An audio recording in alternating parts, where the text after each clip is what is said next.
gagal 4 kali program kemarin kan. Habis BL kita break dulu, ternyata Cioli pengen coba lagi untuk punya anak kedua, tapi memang kita nggak pernah ngomong-ngomong. Baru kemarin saya spill karena saya ngelihat istri saya lumayan capek, jadi 4 kali gagal dan aku pikir mungkin ini terakhir. Rencananya sebenarnya kalau harapannya bisa dapat cowok, tapi kalau memang nggak dapat, nggak apa-apa, cewek juga nggak apa-apa. Pokoknya intinya ini terakhir. Support system seperti apa sih di kala mungkin kegagalan itu terjadi? Ya inilah salah satu bagian dari support systemnya, di mana aku bilang Olive kayaknya is okay to stop, tapi dia masih mau fight sekali lagi. Makanya aku berharap doa dari semua orang, semoga ya doa yang ini agak ampuh lah gitu. Kalau dari 4 kali itu ini yang kelima ya? Ini yang kelima. Yang paling ini banget sampai akhirnya gagal. Rata-rata tidak pernah berhasil sampai hari ke-6 embrio. Karena memang sesulit itu. Yang pertama aja susah.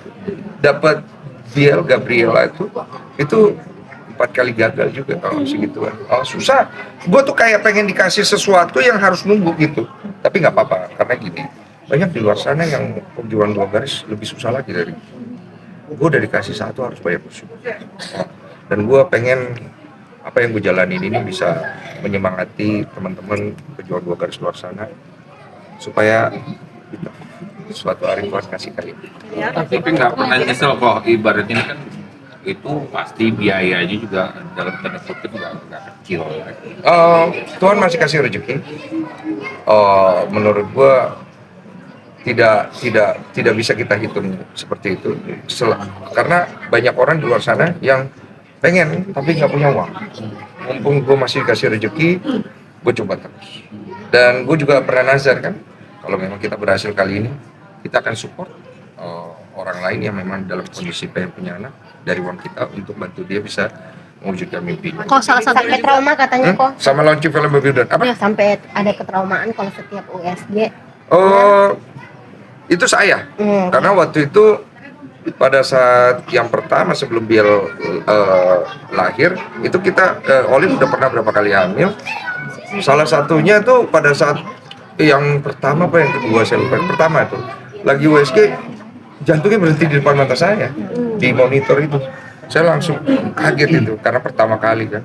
Disitulah saya trauma sebenarnya, trauma hilang. Salah satunya ini kan Koko juga memproduce Baby Udon itu kan, apakah memang dari pengalaman juga, artinya film Baby Udon? Kesulitan memperjuangkan garis 2 itu sendiri? Nggak tahu ya, gue ngerasa gue cukup relate dengan kondisi perempuan pasangan yang sedang berjuang untuk punya anak. Tapi film Baby Udon yang aku produksi ini sebenarnya isinya bukan itu saja. Isinya itu perjuangan hidup, harapan, dan sebenarnya ada musiknya sih. Jadi ini berangkat dari cerita di podcast gua yang kemudian namanya narasumber Fani Kondo, yang gue sebenarnya awalnya nggak kenal, cuman orang-orang ngomong bang undang. Begitu gue dengar ceritanya, gue kaget, gila bisa begitu ceritanya. Terus gue bilang, ya feeling gue nih orang mau bikin film. Benar. Abis itu pihak-pihak lain datang nawarin, tapi nggak tahu kenapa dia seraknya pengen gue yang bikin lah, singkat ceritanya begitu. Gue berat hati sih sebenarnya bikin, karena gue belum pernah bikin film sebelumnya. Tapi demi mewujudkan apa yang ada di hatinya dia itu, yang pengen dia dedikasikan untuk masyarakat Indonesia dari kisah perjalanan mereka, yang menurut gue banyak efek positifnya. So gue coba, dan benar-benar gue nggak ada ekspektasi apa-apa dengan film ini. Gue hanya berharap film ini ketika orang nonton pulang ada sesuatu yang dibawa. Gue udah nggak punya kayak penontonnya berapa dan gue nggak tahu. Cuman yang gue tahu, gue bikin film ini dari hati. Semua kru bikin film ini dari hati. Dan itu di lapangan pada saat hari terakhir semua berair mata. Iya, karena ini diangkat dari inspire by kisah nyata Fani Kondo. Bahkan pada saat hari terakhir di adegan yang paling penting, kita sampai harus mengusir Fani Kondo aslinya untuk keluar dari lokasi karena dia histeris. Dia mungkin ke-trigger ya. Nanti tanya dia lah. Dia tuh ke-trigger sampai kita harus keluar. Suaranya jebol ke sebelah gitu. gitu deh, itu aja sih. Oke. Kok bikin develop ini seperti apa kan?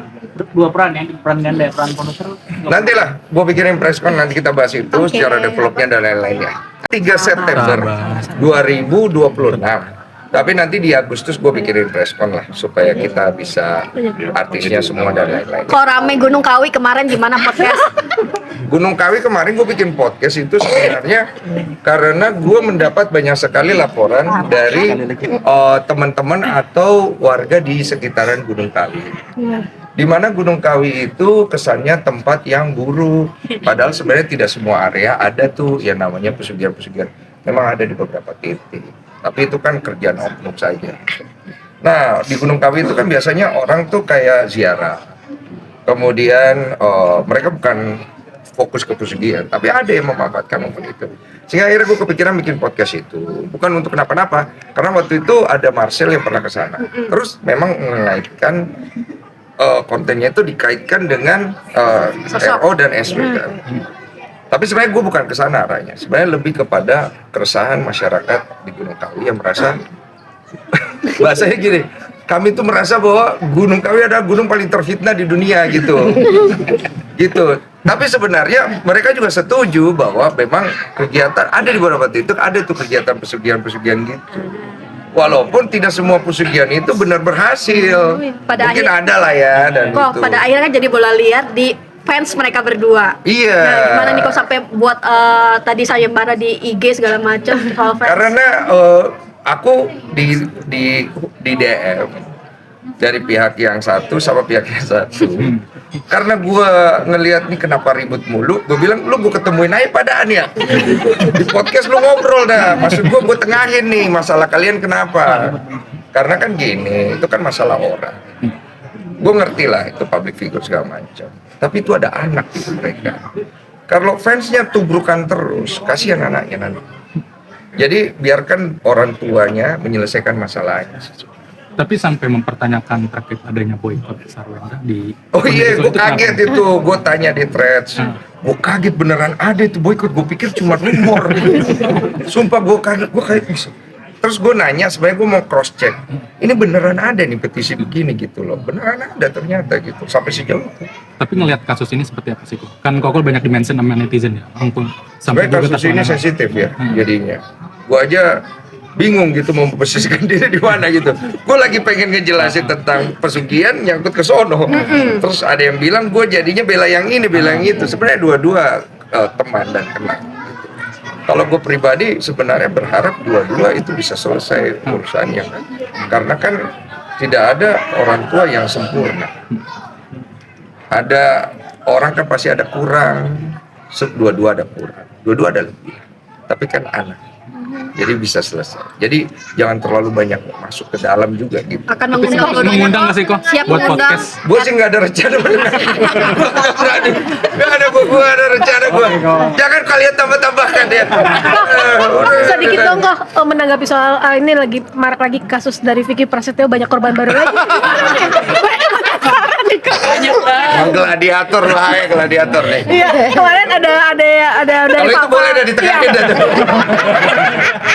Kalau yang jadi kan ada korban yang kemarin juga Fang-Fang nikah siri tapi tidak dinafkahi, lalu ada yang kemarin kerugian sekitar 5 miliar belum dibayarkan. Ini gimana nih kok? Nah itu netizen gue baca komentarnya, bener juga kata netizen. Kayak nggak tahu Vicky aja katanya. Oh kalau ini dukung netizen ya, kalau yang tadi gimana? Jadi soalnya gue juga bingung tuh sama Vicky itu, nggak tahu lah. Nanti kalau dia hubungin lah, karena gini untuk kasus-kasus kayak gitu, gue tuh biasanya tidak menghubungi. Kalau orang yang menghubungi, baru kita coba respon.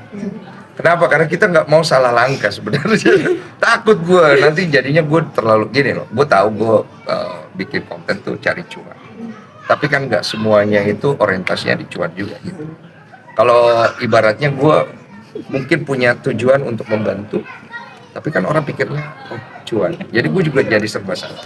Karena banyak kasus-kasus yang gue angkat ke permukaan itu sebenarnya gue bukan hanya nggak cuan karena dia dolar kuning, juga gue dapat teguran dari YouTube karena terlalu sensitif, apalagi bawa anak. Tapi demi tujuan untuk membantu atau mencari keadilan, kadang-kadang gue ambil resiko.